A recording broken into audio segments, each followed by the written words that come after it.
We are talking about tackling food loss on the farm, solutions in the meat, poultry, and egg sectors.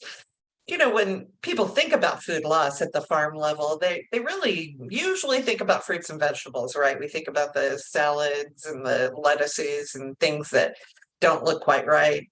But we're going to be joined today by three panelists who are seeing firsthand what's really happening on the farm in terms of meat, poultry, and dairy, and sharing their knowledge with all of us. And it's a waste problem there as well. So we're really looking forward to getting into it. And we're going to get that discussion going in just a minute. But first, I want to make a few introductions and give you a little more information. My name is Shawn Shepherd. I'm the Development Director at ReFed, and I love doing this webinar because I'm an old school farm girl from Indiana, and our family farm has actually been functioning for over 160 years. And they say you marry into it, and I sure did. I am part of a large cattle ranching operation that works in 3 Western states.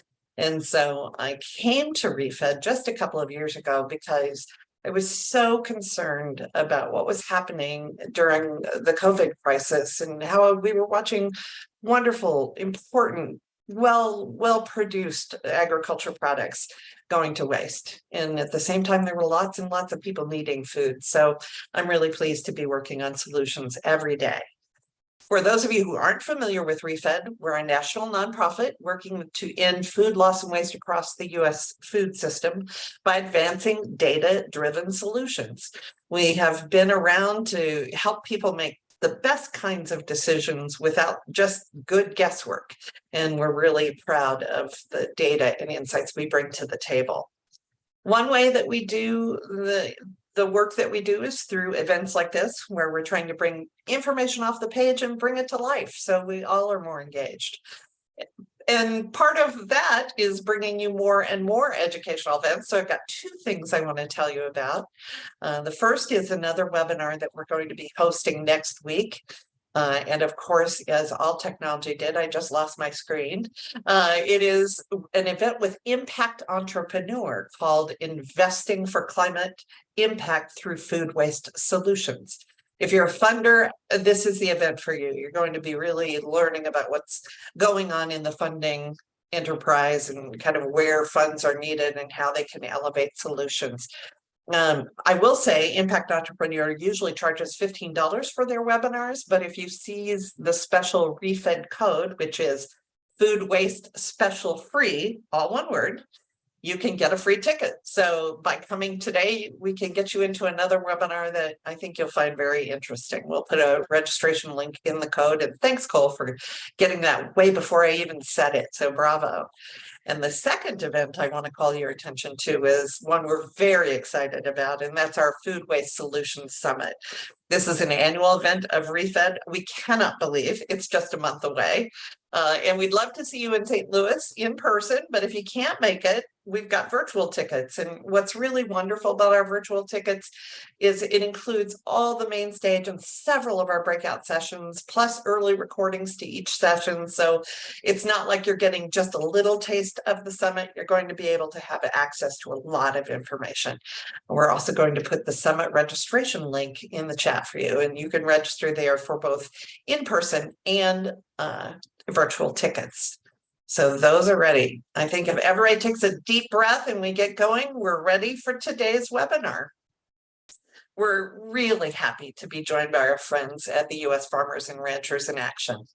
USFRA believes that farmers and ranchers are uniquely enable the sustainable food systems of the future by nourishing our communities, natural resources, and the planet. And they work to support farmers doing just that. USFRA are true friends of ReFed, and we were so thrilled to be part of their 4th annual Honor the Harvest Forum last year at a farm in Iowa. I was able to be present, and it was really one of the highlights of my professional year last year. I think because I gushed about it, they asked me to serve on the advisory council to this year's event, and I'm really excited to be a part of that. So we will be hosting that later in the year, and it is a really great opportunity of connecting growers with food and ag stakeholders to really co-create a sustainable food system for the future. Reducing food loss and waste is an important part of USFRA's work, and in fact, ReFed participated in the special report of theirs, Fighting Food Loss and Waste from Farm to Fork in 2021. So we're really glad to be working with them on this special event. And with that, I'm excited to introduce our panelists. So you get to see us all now in person.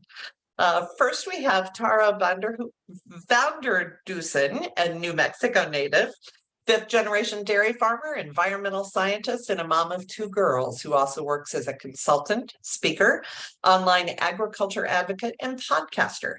So clearly she wears many hats, not all of them cowboy hats, which is kind of wonderful. And she has had the opportunity to speak about dairy sustainability at national and global conferences, including the United Nations Food and Agriculture Organization Committee on World Food Security and at the Forbes Ag Tech Summit. She's also the co-founder of Elevate Ag, an online course to provide farmers and ranchers with the tools they need to successfully share their ag story and grow their businesses. So with that, welcome, Tara. Next up, Hi. We have Sandra Vijn, Managing Director at Kipster USA. Sandra grew up on a small tulip and potato farm in the Netherlands and is passionate about all things farming. She's on a lifelong journey to add advanced food systems that work for people, animals, and the planet. Sandra recently joined Kipster, an innovative egg farm from the Netherlands, to lead its expansion into the U.S. Previously, she worked at the Global Reporting Initiative, Dubai Chamber of Commerce's Center for Responsible Business, and was part of the Sustainable Agriculture teams of the Innovation Center for U.S. Dairy and World Wildlife Fund. Hello, Sandra. And finally, we're happy to have Bill Couser. Bill and his wife and two sons own and operate a cattle feeding and farming operation in Nevada, Iowa. Yes, Nevada, Iowa is a place, right, Bill? They are fifth-generation family farm and national winners of the National Cattlemen's Beef Association Environmental Stewardship Award and the Beef Quality Award. And Bill, I'm honored to say I was there the night you received your award, so it's really great to have you on this call. Bill was also appointed as a member of EPA's Farm, Ranch, and Rural Communities Committee and also works with the Environmental Defense Fund. He's one of the founders of Lincoln Way Energy, a 100-million-gallon ethanol plant in Iowa. Welcome, Bill. So thank you all for joining us today. Are we all ready to get into this? I think they are. I count on them being ready to get into this. So what we're going to start with is talking about your work and your specific areas of focus on the farm in meat, egg, and dairy production. What are you seeing and what are you hearing from others in the agriculture communities about farm loss? You know, is there a lot being lost? How are you measuring it? Have you seen it going down or up? What are some of the factors and reasons for that? So let us just kind of start with that broad question for everybody, and we'll get everybody to lobby in. And I think we'll start with you, Tara, from New Mexico.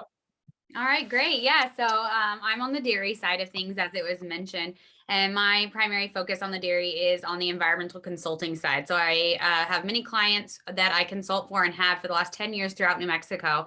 And I will say when it comes to food loss on dairy farms, it's almost like the reverse problem, or not problem, but instead of food being lost on the farm, we're actually bringing in food that is lost in other places for our cattle to consume as byproducts. And so there is a number of different ways that we're bringing in those byproducts and what they are. I always kind of joke that cattle are very local eaters. So it just depends what kind of industry is around you, what opportunities are available for you to collaborate with other farmers. You know, one example I love is we are in Eastern New Mexico, West Texas, known for cottonseed, cotton production. And so the leftover from making cotton is obviously cottonseed, and we're able to feed that to our cattle. And, you know, that goes on and on. If you're in Florida, you can look at citrus pulp. If you're in California, you're looking at almond hulls. Everybody has what's kind of local waste to them, and trying to figure out ways for our cattle to be able to incorporate that into their diets so that we can eliminate that waste stream.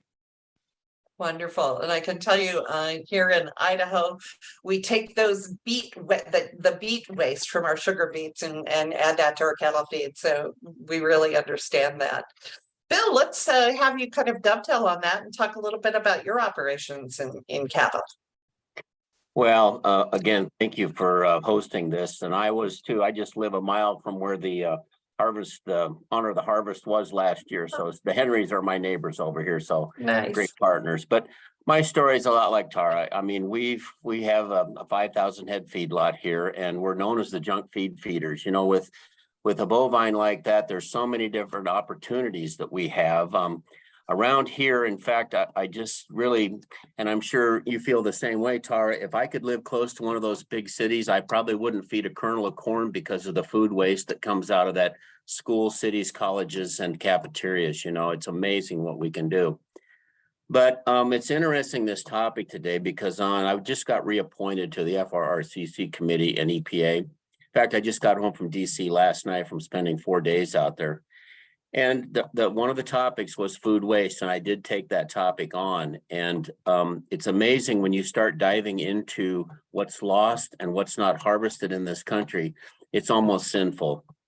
You know, we live right here in the heartland of Iowa, right in the middle of Iowa, and it's Nevada. They came through here first and named it Nevada, and they got out there and then they had to call it Nevada. But anyway, so here, you know, I helped start up the Barilla plant. So we feed anything from wheat midds to pasta to little bow ties to, you know, any stream that might come out of that plant that could be used for a feed stuff. We've, like I said, as one of the founders of Lincoln Way Energy, you know, there's nothing that leaves that plant that isn't processed somehow. I mean, whether it's the corn oil, the distiller's grains, everything that comes out of there that's a co-product goes to a feed yard or some kind of a livestock operation.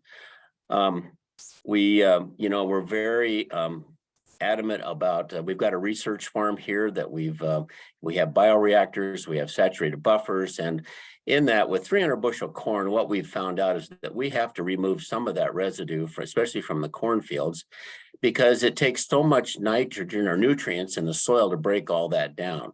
So we've been working with John Deere and DuPont and Monsanto, different companies, and what's the right way to remove residue from farms so that you can actually reuse that residue. And then by gathering, we actually put a baler behind a combine and found out that we were getting 7% starch loss in our fields of just what goes through the combine. So we're trying to be very innovative in finding out how we're having harvest loss here, how we can contain that, how we can bring back the feed yard and turn it into protein.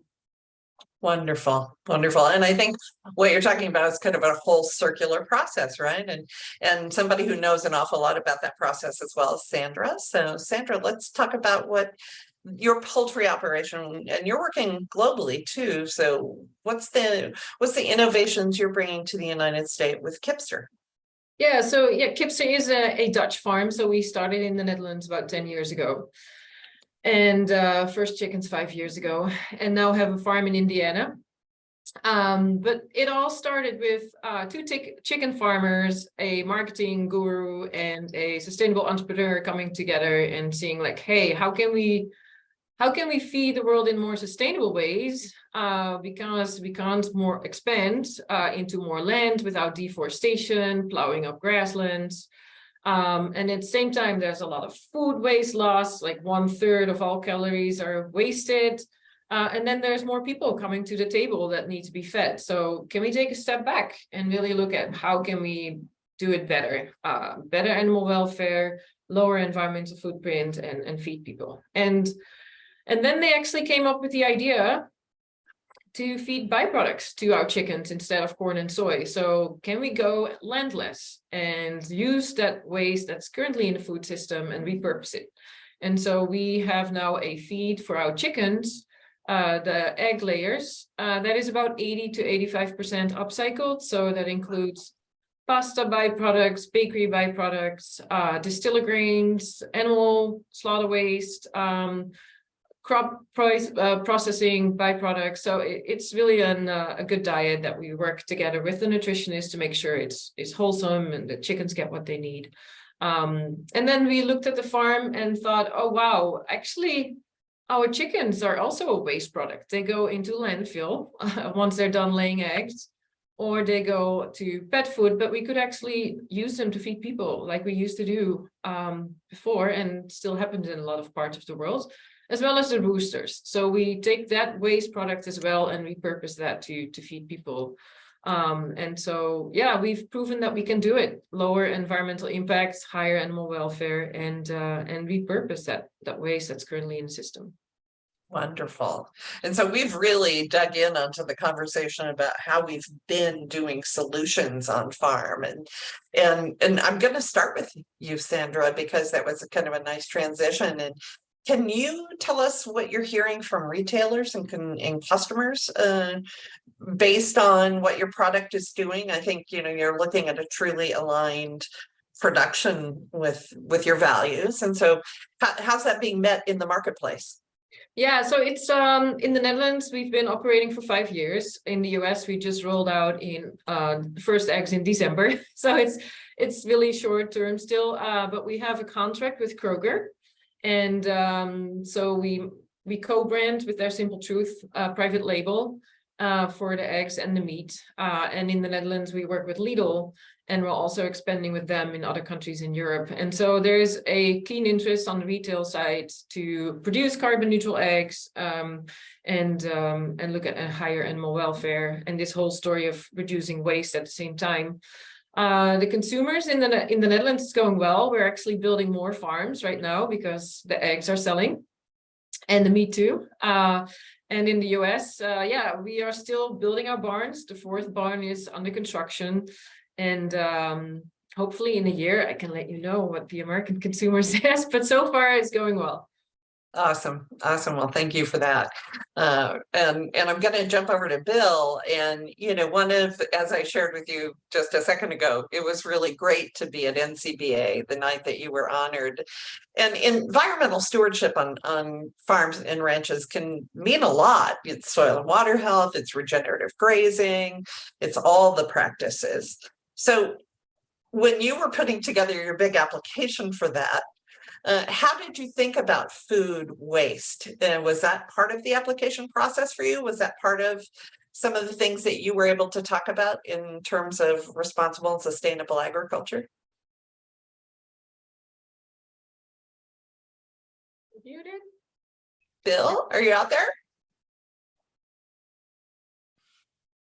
There we go. We could dive into a lot of different sidelines of that issue, but basically when we started filling our application out, you know, we wanted to measure what kind of loss there was leaving a feed yard, because when we look at our waste, or if you want to look at, we call it nutrients here, because this is our fertilizer for our land.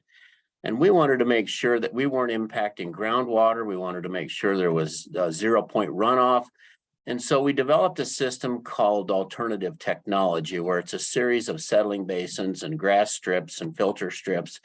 And so as we would collect all the solids in the solid waste basins, you know, the water would settle out, and we'd take the water, put it on top, what we call a vegetative treatment area, and it would filter down through the soils and grow grass. And we'd turn around and harvest the grass and feed it to the animals, and then turn around and take what was in the solids in the settling basin and take it out to the fields for our nutrient management plan that we have on all our acres. But then in that, we wanted to make sure that through what was coming off, or what was going into those settling basins, I mean, are there traces of antibiotics? Are there traces of, you know, different things that are used in the livestock operations, and really dig down in the science so that we can quantify and qualify what we're actually doing there.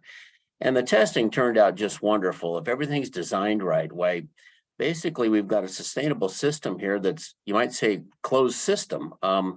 Everything we do here, and then it's all about the environment, you know, make sure there's no runoff, and just really happy with how it turned out. Great, great. Well, congratulations again. It's a big honor. There's a lot of cattle operations in the US, and being at the top of the pile from a sustainability perspective is really, really impressive.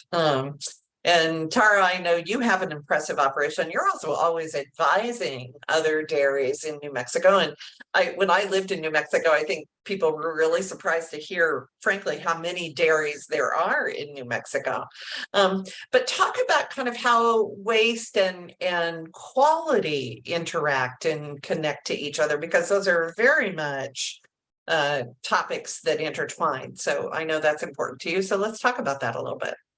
Yeah, so I would say, when you think about actual like food waste on a dairy farm, the actual milk product, where you could come into food waste issues would be a quality issue, is exactly what you said. So making sure obviously that the temperature our milk is when it leaves the farm is crucial.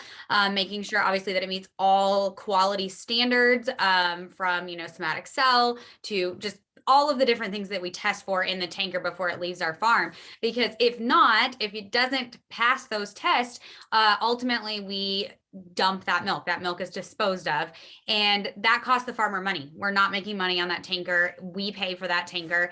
And so, from a financial standpoint, it's obviously a huge loss. And then from this entire food waste conversation, it is also a loss. And so just being really mindful of all of those checks and balances in place on your farm, making sure management practices are up to par, equipment is up to par. When we get those really hot 100-degree days in New Mexico, making sure that our chillers are running at full steam ahead is crucial, because otherwise that is where areas where we could run into food loss on the farm. One other thing I wanted to touch on that Sandra kind of mentioned is, one of our biggest products on our farm is beef. And people don't always think of that, up front with dairy farms, is that our byproduct off the farm is beef. And one of the things that we have really been tapping into on our farm to improve sustainability is that beef on dairy component. So instead of just breeding our cattle to just straight dairy cows, we're taking a portion of our herd and breeding it to beef cattle. And that is such a more valuable product out on the market. That beef genetics is so much more vital to the beef market than just a straight dairy cow. And so just being conscientious of different ways that you can change and embrace, emerging ideas, emerging technology can really help us ultimately have a better product, and a product that people want, and therefore, less waste throughout the system. Awesome. Well, in the spirit of this is a great conversation, Bill just texted me and said, hey, I want to ask Sandra a question. So Bill, go ahead and do that. Well, Sandra, I just really feel an opportunity to be able to visit with you, but I don't know if you know Judith DeVore from Holland, but she's a dairy lady over there. And her and I were inducted into the Global Farmers Network last year in Germany.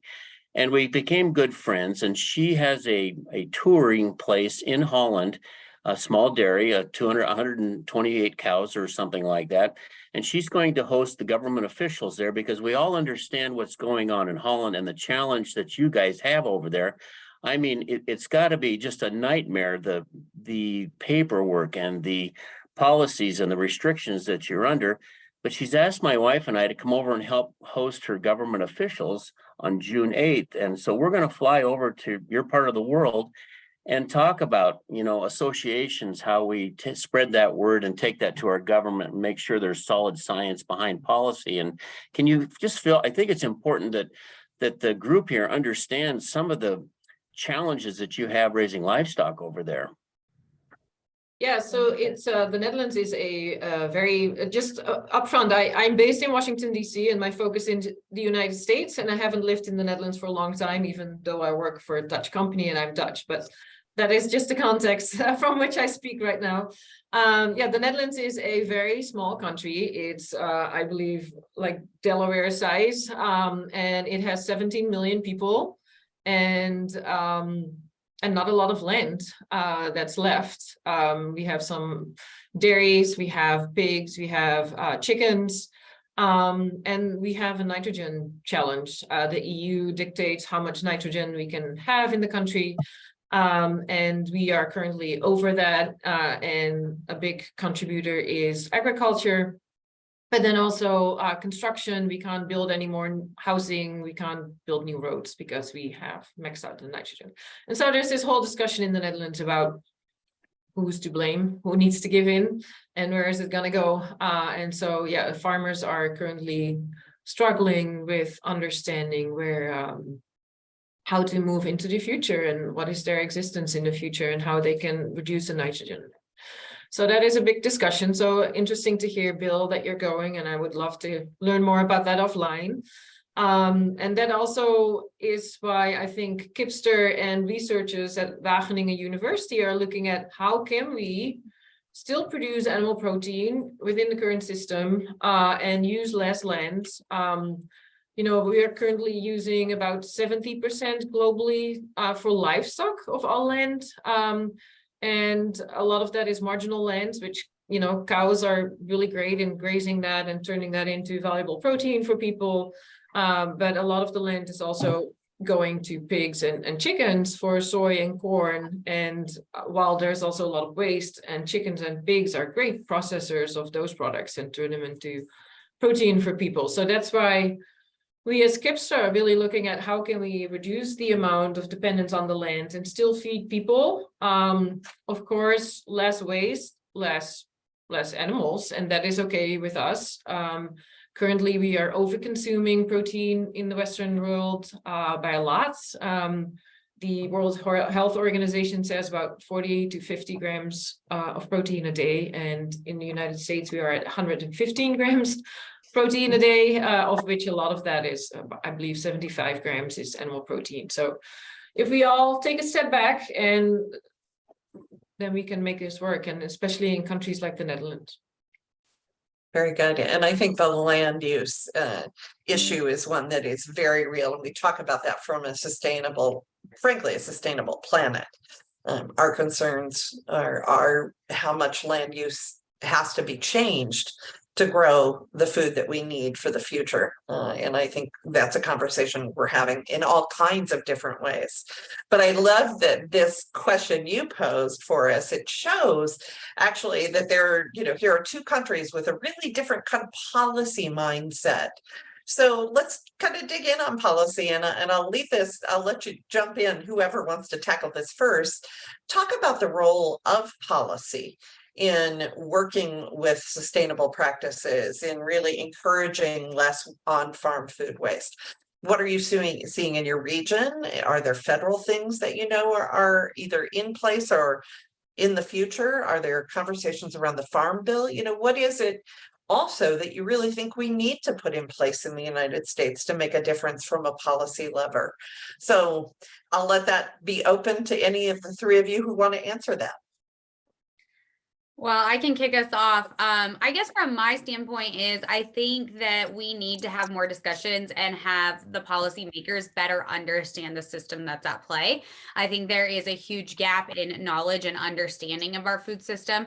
I think one of those is, we talk about dairy and beef as well, like greenhouse gas emissions, obviously, and as chickens, as Sandra has mentioned as well, or poultry, and getting the credit for those byproducts that our cattle are consuming and the reduction in emissions. I don't think there's enough research and data, that we just don't have the numbers yet to prove exactly how much of a reduction we're making with those, that our cattle are consuming those byproducts. I heard a really great studies coming out that if you were to take those byproducts that our cattle eat and compost it, you would increase emissions by 5 times. If you were to have those byproducts end up in a landfill, which, if we're being honest with ourselves, is probably the most likely scenario, we would increase emissions by 49 times. So that's a massive amount of emissions that our cattle are able to consume that would otherwise go to waste, and turn it into a nutrient-dense product. And so I think that we've got to have these conversations with our policymakers, because I think we get really carbon tunnel vision when we talk about animal agriculture. What is, carbon emissions? And we know that grazing cattle, animals consuming these byproducts is so much more than just carbon emissions. It's an entire food system and a give and take, that if we were to just remove one, as we've seen with some policymakers wanting to do, remove animal agriculture, like that's going to fix everything. And it's like, this is actually going to have unintended consequences that I don't think our policymakers fully understand. Great point. Really appreciate that. Bill, Sandra, do you want to add to that? Go ahead, Sandra. My mother taught me my manners. Ladies first. Yeah, so I for us, there's also refed and And those organizations also have a lot of interesting links to startups that are looking at how can we use household waste to feed chickens and livestock in general. So through composting, as well as certain techniques of enzymes, which you can use for retail waste, household waste, and turn that into feed. But there are some challenges there because some of animal proteins is included in that feed, and that is not always allowed state by state. And also feed mills have been regulated to allow certain things and not allow certain things. And so that's what we're running into. We would love to take more waste, but that's currently not possible in some of the places and with some of the partners that we work. So would love for USDA and FDA and others to really look at that as well, what's possible. And as Tara said, on the policy side, yeah, on the byproduct side, there's also a lot of information missing on the nutrient density, availability, consistency, digestibility, that is somewhat linked to the environmental performance as well, and would love to get more funding from grants to go to land grant universities to help figure that out. Yeah, terrific. And I just to put a shout out to really our land grant institutions, it's important that we, partner with them and do the research that frankly gives us much more traction on the policy side. Knowledge is power when we start talking about policy. So really appreciate that point as well. Bill, since you're the guy, you get to come up last. So tell us what you think about policy. Well, it's interesting this phone call takes place today because I just spent 4 days in Washington. I got to spend a lot of time with Undersecretary Bonnie and also Rod Schneider, who is the animal chair to Regan there in the administration. And we talked a lot about, food waste, food policies, policies coming down the road. But, one of the things that I think we could really change, and this is one thing that we're lobbying for, especially the National Cattlemen and the Iowa Cattlemen, are CRP acres. We have land there that's going to waste, that's feed waste. And we're trying to change these rules, regulations through the USDA or through EPA so that we can graze those acres. I'm of the tone, they always said haying and grazing. I'm not a believer in that. I don't like to take a mower out into those grazers because, wildlife can habitat with cows, with the cows and calves and grazing. And, how do we get some of these? Because in Iowa, there are no fences left. And how do we get these acres like CRP re-fenced again and get mama cows out there? And what a great way to bring a young person into a livestock industry, through the cattle business. So we're pushing very hard in there, spend a lot of time with our Iowa leaders, and it's something I need to look at.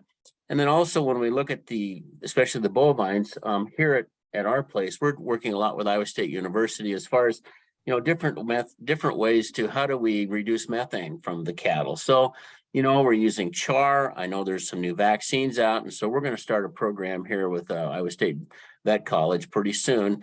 Is there a reduction there that we can quantify and qualify? And I think that's the secret behind what all of us are doing here, is to make sure we can quantify it and qualify it in some manner. And so when we look at what's coming down the pike, the thing that we kept hearing is this administration, there's so much money out there for grants and things to do in agriculture across this country. And how do we get this message out to our ranchers and farmers so they can get these grants? And I'm working with Rod and Secretary Bonnie, is how do we make those applications easier? And how do we get this message out to them so that they can get going? Because this money's not going to be here forever. That's right. Good. Really good point. And I think making things easier and replicable and being able to learn things in one part of the world. But I will say one of the things that's challenging in agriculture generally from a policy perspective, but also kind of the reality of it, is agriculture is very different in Texas than it is in Florida, than it is in the West. And so we have to have policies that work in that environment where actually weather, soil types, all those things affect agriculture. And so that means it's a pretty risky environment, which is actually where I want to turn our conversation next. And that is there are challenges facing the solutions to cut food loss and waste on farm. And I want to hear from the panel, like who needs to be convinced that we need to be doing that, and who is bearing the risk for this? And are there other partners that need to come to the table so that we can really build the most resilient food system possible? So thinking about kind of the risk plate, if you will, what's going on in the animal agriculture from a food loss and waste perspective? I would say, the word of today, if you've heard us all talking, is kind of collaboration. I think that everyone, I want to say everyone knows. I think farmers want to be proactive about this. It makes sense financially from a business standpoint, just like if we're able to buy cottonseed from the cotton farmers, that's a profit for them and it's less feed we have to like bring in from someplace else. But it's collaboration. It's finding those partnerships. And as you said, we're trying to solve a global problem, but we need to solve it at a local level because of how this situation works. Just like Bill mentioned, if I was near a big city, I had a client who was near a big city and they got bakery waste. That's not an option for me here in very rural New Mexico. If I was near Dallas, Texas, I might have very different options. And so while it is this global issue, we really got to hone in on how we can solve problems very locally, and how can we replicate those? Is this a replicable model that someone can take and apply it to their area and then make improvements? And so it's like that combination of big and local at the exact same time. Yeah. As agriculture is, right? Yeah. Period. It's big and it's local. Sandra, Bill, do you want to take on this one as well? Yeah. I'm going to put a little blame on the consumer. I tell you what, it upsets me after I spent 3 weeks in South America, and I started in Chile in the fruit basket of the world, you might say, down there. The amount of fruit that was left on the ground that didn't get picked because it wouldn't fit the standard of the consumer. It had a blemish. It had something, it wasn't quite formed right. It looked like 2 pairs instead of 1, and they throw it on the ground. And it really upset me because, when we feed all these, as both the girls know, as we feed all these off-spec, just color or whatever happens to the different things that we feed, the cow doesn't care what it looks like or what it eats. It still has the same, nutrient analysis when we get done. But yet, when we think of the consumers of the world here, if it has a blemish on that apple, they won't buy it. So they don't take it to the store to sell it, you might say. And so I came away from there with the field loss that's happening in this world. And the other thing we found out on the, especially on the FRCC committee and EPA last year was, there's enough food in the world. If we'd quit throwing half of it away on our plate, and if we gather up the field loss that's there really is enough food in the world, but we can't get it to the right place at the right time. Yeah, absolutely. And so you just built the case for refed. That's why we're here. And we're glad to be leading the conversation. Sandra, did you have anything to add about that, the risk issues related to this? Yeah, I think climate change, biodiversity loss are going to be huge in the next years on how that's shifting crops and availability, as Tara was alluding to, what's available for us to source and at affordable prices, and water scarcity and everything that comes into play. Even on the social side, I think we hear that consumers are struggling right now with being able to buy products. Often sustainability efforts are a little bit more expensive because it takes a lot of R&D to be able to get it right, get it in the market, invest in new machines, invest in new things, technologies. And if consumers aren't getting better paid, getting a better living, then it's going to be hard if they have to, look at cents and dimes to really be able to buy food. Yeah. And we've all seen the cost of food go up, right, over the last year and last 2 years, really. And so we're seeing pressure, economic pressure facing families making decisions about what they put on their plates. And Bill couldn't have said it better myself. You know, it is crazy. If we could stop throwing away half of the food we're producing, it would be a better world for everybody. And so appreciate that, all those points.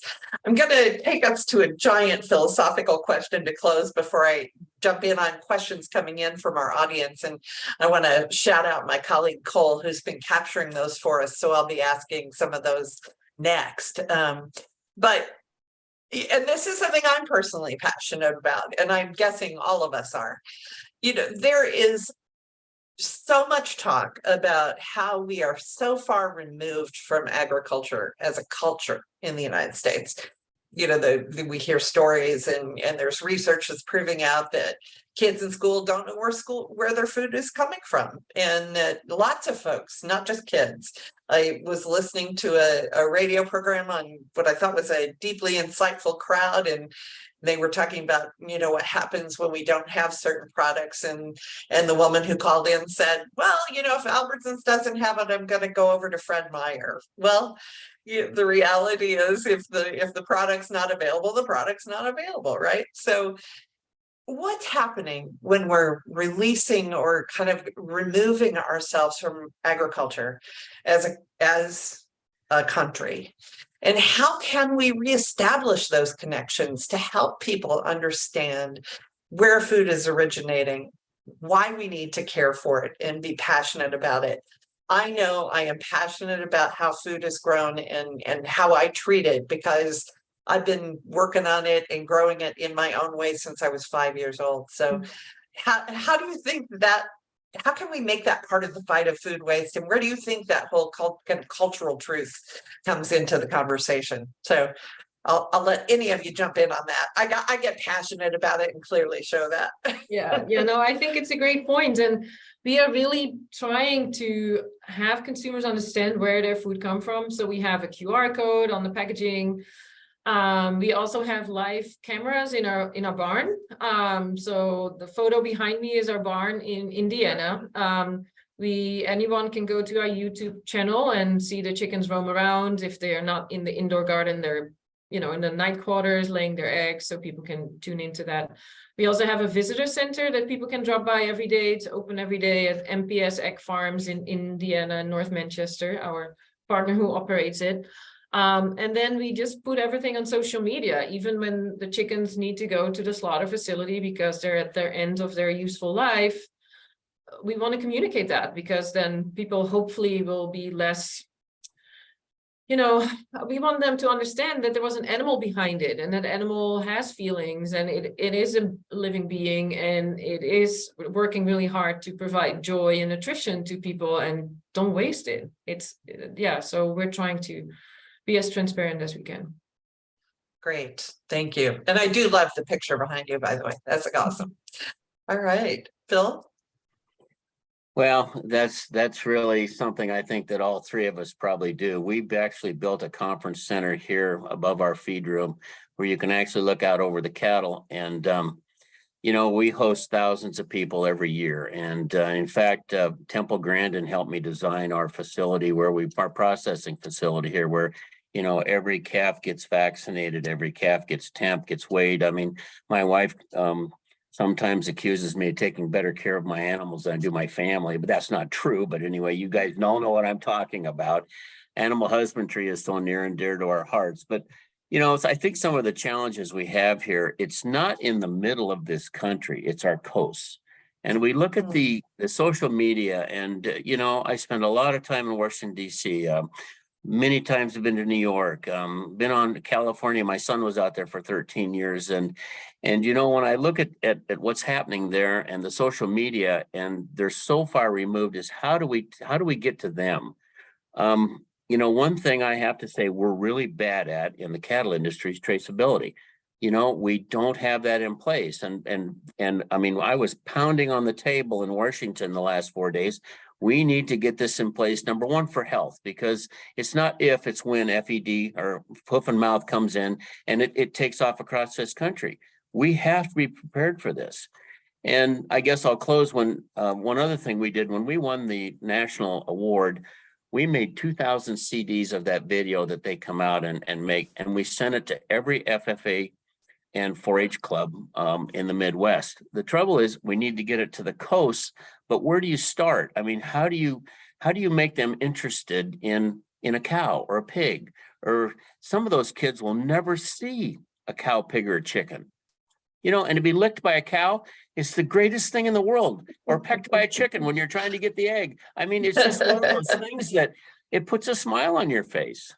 Yeah, I love that. Interaction with other living things is really good. So, Tara, you want to add last thoughts on this one? Sure. Like you, this is a massive passion of mine, is connecting with consumers. And we talk about this a lot on the podcast. I'm a co-host on Discover Ag. And I feel like we were at a very unique moment in the world. I think more than ever, people want to know where their food comes from. And, you know, we've talked about social media. We've talked about so many ways. I mean, that in my mind, that's the way to reach them. We've never had an opportunity like we've had now. You have a free app on your phone. You can open up. You probably already do open it up every single day.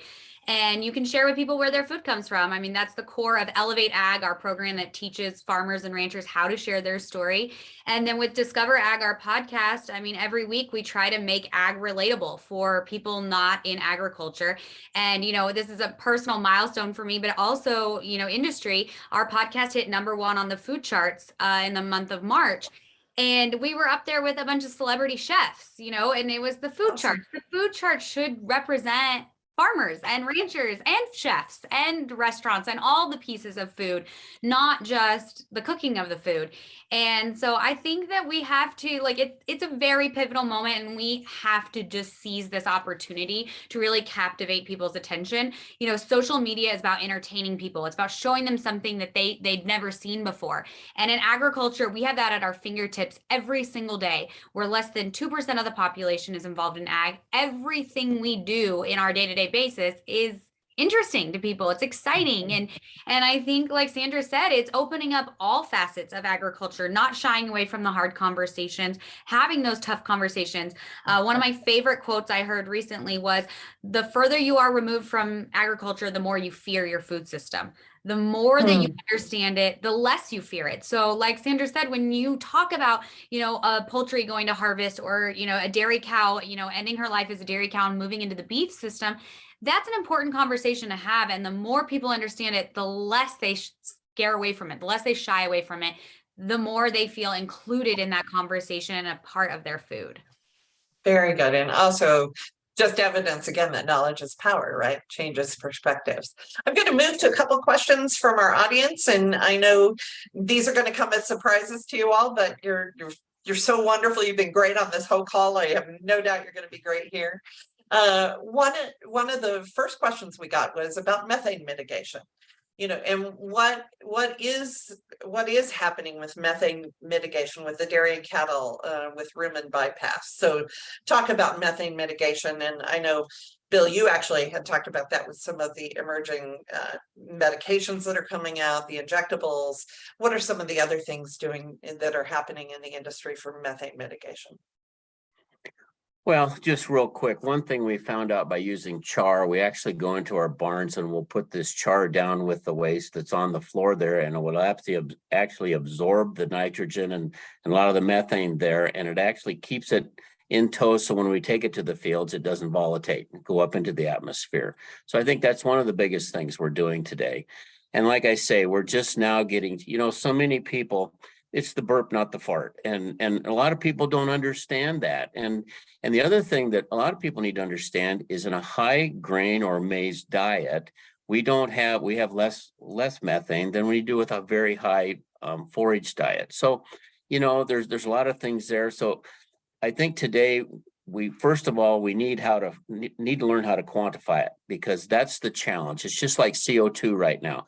How do we quantify it every time we till something, or we use cover crops, or whatever we're doing out there? But I just want to reassure everybody that, you know, 20 years ago, 30 years ago, and we started going into EPA and USDA, we were on the menu. And I can guarantee you today, and I'm sure the girls will agree with me, that today we have a voice at that table. We can call our administrator, we can call our Secretary of Agriculture, and we can have these tough discussions, and they're listening. Before, in my career, they've never listened. In the last 10 years, they've been coming to us or going to our farms and ranches and asking us, will this work? Or how can we make sure that we put policy in place that we can all live together? So I'm sure both the girls are working on that too, but it is amazing to think that after 4 days in DC, I came home with more friends in EPA and USDA than I've ever had before, because now they want to sit down. Nice, good, good. I'll jump in. I feel like we are talking about methane like as if it's the first time we've talked about it. And I think for a lot of cattle ranchers, sure, they've never maybe don't think about methane, but they think about feed efficiency, which is essentially methane. Every time a cow burps and loses methane, they are losing feed efficiency, which costs the farmer money. So we have been looking for ways to reduce that for decades. This is not a new topic. I think now we're approaching it in a new way. Besides just feed efficiency, it's actually carbon reduction at the same time. And so I'm personally really excited about a lot of the feed additives. I know that dairy, I feel like is really kind of leading the charge on that, because of, obviously our cattle are a little bit easier, as Bill mentioned, to research. They're a little bit more accessible than a grazing cattle out on pasture is a little more difficult to measure and quantify those numbers. But yeah, I think that we have some exciting things coming down the pipeline. I feel like we're tackling it from a lot of different angles, whether it's from, the rumen and a feed additive, or from after it's already been emitted, how can we mitigate methane? And so I feel like in the next 5 to 10 years, and even sooner, really in the very forefront of our minds, we're going to see a lot of emerging technologies and changes being made. Good, And to add to that, chickens don't have a lot of methane as ruminants do, but as Tara also alluded to earlier, by taking the food waste that otherwise would have gone to a landfill and emitted methane is another way in which livestock can help reduce methane emissions that are quite significant right now from food waste, and livestock can play a significant role in there as well to reduce that. Well, and food is the #1 component of landfills, right? So if we're keeping it out by making it into animal feed, it's a far better thing. There were 2 great questions. I kind of want to integrate them together. And one of them was, what can other sectors in the supply chain be doing to help reduce food loss and waste on farm? But it also ties to a great question. They'd like to learn how much more extra time and coordination you've had to account for the logistics of transporting food waste to farms. Transportation of organic materials seems to be a barrier for farmers, but you guys have found ways to get that waste to you. So talk about supply chain, kind of getting the waste to you as one content area, and then I'm going to ask our closing question because we're coming down to the top of the hour. I'm happy to start. In the Netherlands, we were really lucky to work with a feed mill that has been feeding byproducts to pigs for a very, very long time. And they have a whole logistical system where they take cookies that have the wrong stamp on the packaging and, take those from all over Europe, as well as byproducts from bakeries and what have you, bins of sugar, candy. It's just crazy the amount of food that goes away. So they can actually mill it into one comprehensive feed, work with the nutritionist and bring it in a mixed feed to the farm. In the US, we're also working with a feed mill to do that, although they don't have the extent of experience yet. So we're working with them to figure it out. Right now, we're piecing that together, what's available locally that we can use. But yeah, we get it all mixed into one feed. It's probably different for Tara and Bill. I can mention on the kind of the back end, I guess, of the cow instead of the front end. I feel like it's finding partners where you both bring value to each other. So one of the things we do is a custom harvester in our area. They have a trucking company. So their job is to go out to farms and custom harvest farms. We realized really quickly they were taking trucks out to farms and bringing them to the dairies, but could we take what was coming off of dairies and take it back to the farms, manure? And so we teamed up with them, gave them land. They take our manure and compost it for us. And then when they take a truck out to a farm, they haul manure out to the farm, and then they're able to bring feed back to a dairy farm. And so it's a win-win for both of us. It's a product for their customers they're able to provide. We get the manure removed out of our fields. And so yes, there's logistics there, but there was going to be logistics of us figuring out how to remove manure out of our pens every single day, 365 days of the year. So now that it can be a benefit for both of us, it actually the logistics now it pays for itself, that time that we're in energy that we would be putting into that. And so I think it's just finding that added value for both pieces of that transportation puzzle. Very good. Create win-wins. Yeah. Bill.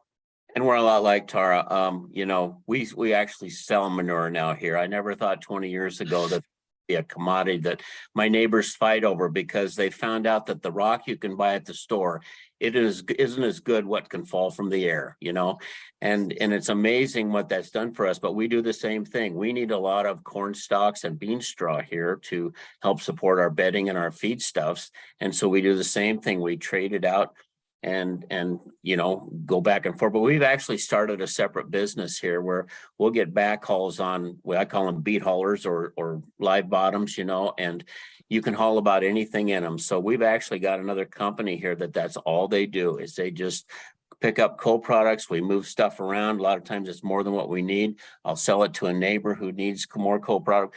I mean, it's really turned into entrepreneurship, you might say. Great. Thank you. I'm going to ask you all for one very fast thought, about 10 seconds each. What does the future hold? I think the future holds a lot of opportunity. I've said it a few times. I think we're in a really exciting place. I do think that there are funds needed. I feel like we're finally in a place where maybe we might get some funds to do some research, propel some of these ideas forward. And so nothing but, for me, opportunity and excitement moving forward. Great. Thank you. There are dollars there. I tell you, I just came from DC. There's millions of dollars there for farmers and ranchers to get grants. Please go look. And, you know, my biggest challenge I've got here today is I'm old enough. I think I'm going to miss all the fun because, like Tara, we have just started this thing. And now that we finally have a seat at the table and we're not on the menu, look out, consumer, because we're going to knock your socks off. Awesome. All right. And Sandra? Yeah, you know, it's possible. It's possible to produce animal proteins with low environmental impact, high animal welfare, and tackling food waste at the same time. We just need to look at systems, right? And be more efficient with what we already have instead of wasting it. So it's absolutely possible. Awesome. And I'm seeing all these happy claps and thumbs up coming off to the side. So thank you all thank you, the three partners who are here today. And thank you so much for being part of today's discussion. I do think it was a great discussion. And thank you to everybody who was here on the call and listening in. And if the contact information is on the screen, if you'd like any information as follow-up, please reach out. We are delighted to be here and really have these conversations about food loss and waste. So thank you all and have a great day. Thank you for having us. Thank you. Thank you.